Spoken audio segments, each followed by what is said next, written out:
حسن صاحب، T V report کے مطابق پارلیمنٹ ہاؤس کی مسجد سے نمازیوں کے جوتے چوری ہوئے ہیں۔ اسپیکر قومی اسمبلی کا جوتے چوری ہونے کا نوٹس، قومی اسمبلی کے سرجنٹ ایٹ آرمز کو انکوائری کا حکم۔ اسپیکر نے ہدایت کی ہے کہ سی سی ٹی وی کا جائزہ لے کر چوروں کا پتہ لگایا جائے۔ ویسے مجھے بڑی ایک گھٹیا قسم کی خوشی ہوئی ہے کہ چلو کچھ تو ان کا بھی چوری ہوا۔ پاکستان کا مستقبل چرانے والے لوگ، ایک کمیونٹی، مجھے امینی سیاستدانوں سے نفرت لیول ہے ان کا۔ اچھا، آپ اس کو رو رہے ہو، میں نے آج کے اخباروں میں پڑھا ہے کہ سندھ میں کسی ایم پی اے کی گاڑی میں کچے کے ڈاکوؤں کو اسلحہ بھیجا جا رہا تھا۔ اچھا، اب ہمارے خورشید شاہ صاحب کہتے ہوتے ہیں پارلیمنٹ مقدس ہے، اور یہ تو پارلیمنٹ کی مسجد ہے، یعنی مقدس سے بھی مقدس۔ حال ان کا دیکھ لو۔ لیکن یہ کوئی نئی بات نہیں ہے۔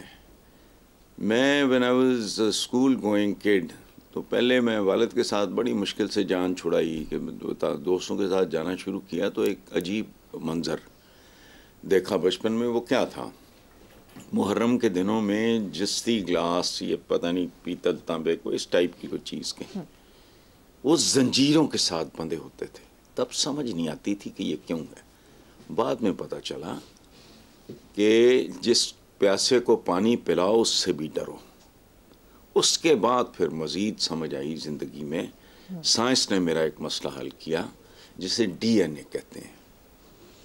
تو ملک چوری ہو گیا، وزرائے اعظم چوری ہو گئے،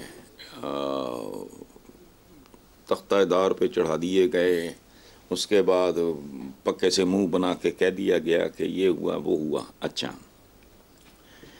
تو کوئی بات نہیں، جوتے شوتے قیمتی ہوں گے، لیکن ان کے لیے تو اس کی کوئی حیثیت نہیں ہے۔ 2-4 لاکھ کا جوتا اگر چوری ہو بھی گیا تو ادھر تو عوام کا آٹا چوری ہے، عوام کا روزگار چوری ہے، عوام کی عزت نفس چوری ہے، ادھر بجلی چوری ہے، گیس چوری ہے، پانی چوری ہے، تعلیم چوری ہے، صحت چوری ہے، اور تو اور عزت نفس چوری ہے۔ یہ جب پروٹوکول کے لیے نکلتے ہیں تو دراصل یہ بزبان خاموشی عوام کو غلیظ گالیاں دے رہے ہوتے ہیں۔ ہٹ جاؤ بادشاہ کی سواری۔ 2024 ملک غرق قرضوں میں کی دلدل میں ہاتھ پاؤں مار رہا ہے۔ تو یہ جو اب کر رہے ہیں کہ یہ جو جوتے چور پکڑ لیے، تو کیا بھائی کو باہر جن کی جائیدادیں ہیں ان کو پکڑو شکڑو یہ وہ، لیکن نہیں، ان کو بھی پکڑیں گے تو پھر ڈرائی کلیننگ پلانٹ کھل جائے گا، صاف ستھرے رہے تو چھوڑو۔ ان باتوں پہ کوڑنا بند کر دو۔ ان کو سوال قدم قدم پہ یہاں چوریاں، ڈاکے، مختلف طرح کے فریب ہو رہے ہیں، ٹھگیاں ہو رہی ہیں، ادھر نہیں دھیان جاتا آپ کا۔ اور آپ کیا ایکسپیکٹ کرتے ہو اس مقدس پارلیمنٹ؟ یہ پارلیمنٹ جو ہے اس کے تقدس سے اور کیا نکالنا ہے آپ نے؟ ٹھیک ہے حسن صاحب، آگے چلتے ہیں۔ نون لیگ کے سینئر رہنما اور سابق وفاقی وزیر خواجہ سعد رفیق نے سوشل میڈیا ایپ ایکس سے پابندی ہٹانے کا مطالبہ کرتے ہوئے کہا کہ جگ ہنسائی سے بچا جائے اور سیاست کا مقابلہ سیاست سے کیا جائے۔ اس پہ مجھے نہیں پتا اس میں سوال والی کون سی بات ہے۔ اس طرح کی بات کوئی بھی منجا ہوا متوازن سیاستدان کر سکتا ہے۔ وہ سعد رفیق نے کر دی۔ اس کی تو ایک ایکسٹرا کوالیفیکیشن ہے کہ وہ خواجہ رفیق شہید جیسے باپ کا بیٹا ہے۔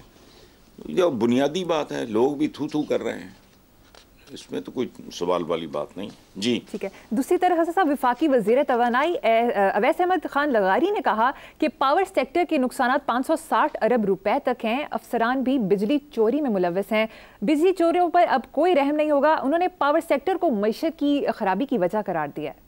اس میں بھی مجھے نہیں سمجھ آ رہی ہے کیا بات ہے۔ وہ کہتے ہیں نا، جانے نہ جانے گل ہی نہ جانے، باغ تو سارا جانے ہیں۔ یہ ڈکیتوں چوروں کے یہ سارے معاملات عوام نہیں جانتے کیا؟ یہ پہلی بار یہ 560 ارب کی چوری، یہ پچھلے دنوں وہ جو محسن نقوی کا کو تھا، پتہ نہیں کیا یہ سارا چوریوں ڈکیتیوں کا ایک لامتناہی سلسلہ ہے۔ اچھا بھائی، اگر تم خبر دے رہے ہو، کون سی خبر دے رہے ہو؟ نہیں، خبر تو یہ بنتی ہے کہ ہم نے چور پکڑ لیے ہیں اور اب ہم ان کو ان کے لاجیکل اینڈ تک پہنچانے والے ہیں۔ باقی کیا ہے؟ تو فضول بات ہے بالکل. پوری قوم کو پتہ ہے ان چوروں ڈکیتوں کا. پچھلے دنوں پتہ نہیں کتنے ارب کا کوروڑا تھا. یہ سارا کرتے کیا ہیں, یہ جن لوگوں کے ساتھ مل کے یہ حرام کھاتے ہیں ان کا جو ہوتا ہے ڈیفیسٹ جو ہے پورا کرنے کے لیے یہ پھر آپ کے ہمارے پیٹ پہ چھریاں چلاتے ہیں. اور اس کے علاوہ کیا ہے, تو اس میں کون سی اویس لغاری نے کوئی نئی کو توپ چلائی ہے یا بات کی ہے. یا تو پکڑو تم, پتہ تو پرائم منسٹر کو بھی سب کچھ ہوتا ہے, پتہ تو وزیروں کو بھی ہوتا ہے, اور سب کو سب کا پتہ ہے, لیکن نہیں, سوال ہی نہیں پیدا ہوتا. یاد رکھنا, چوروں, اسمگلروں, اس طرح کے لوگوں کی کمیونٹی جو ہے وہ ہم عوام سے کروڑ گنا بہتر ہوتی ہے. جب یہاں یہ باب ڈوائز وغیرہ نہیں لگی تھی بارڈرز پہ, جو اسمگلر تھے وہ کو لکھا پڑھی کر کے کرتے تھے کاروبار. یہاں سے مال ادھر گیا, ادھر کا مال ادھر آئے, وہاں لکھا پڑھی تو کوئی نہیں ہوتی, ایگریمنٹ کوئی نہیں ہوتا, کوئی انوالو نہیں ہوتا. They trust each other and they don't cheat. یہ تو سارے کا سارا سلسلہ اسی طرح کا. اسی لیے لوگ کہتے نہیں مایوسی پھیلاتے ہیں. مایوسی میں تم نے ٹھیکہ لیا ہوا ہے امید پھیلانے کا. تم امید پھیلاؤ, مجھے سوائے مایوسی کے نظر ہی نہیں آتا. میں پاگل ہوں. میں اپنے ضمیر کے سامنے جواب دوں, جو مجھے نظر آتا ہے غلط ہے, اللہ کرے وہ غلط ثابت ہو. دعا میں یہ بھی کرتا ہوں, جھوٹ میں نہیں بول سکتا. زندہ کام تو فلانا تو یہ تو وہ تو یہ ہوگا وہ ہوگا. کیا ہوگا, کدھر کھڑے ہو, پھر بھی ڈھیٹوں کی طرح بات مانتے نہیں. دیکھو بار بار بار بار ہیمر کرنا, اس لیے اسے ریپیٹیشن نہیں کہتے, اسے کہتے ہیں ری انفورسمنٹ. جب تک آپ اپنی کمزوری کا, کجی کا, بیماری کا اعتراف ہی نہیں کرو گے تو آپ اس کو صحت والے حالات تو آپ کے لیے کوئی سوال ہی نہیں پیدا ہوتا. نہ آپ ڈاکٹر کے پاس جاؤ گے, نہ آپ دوا لو گے, نہ کوئی اس کے لیے ایکسرسائز کرو گے, تو جہنم رسید ہو جاؤ گے, ختم.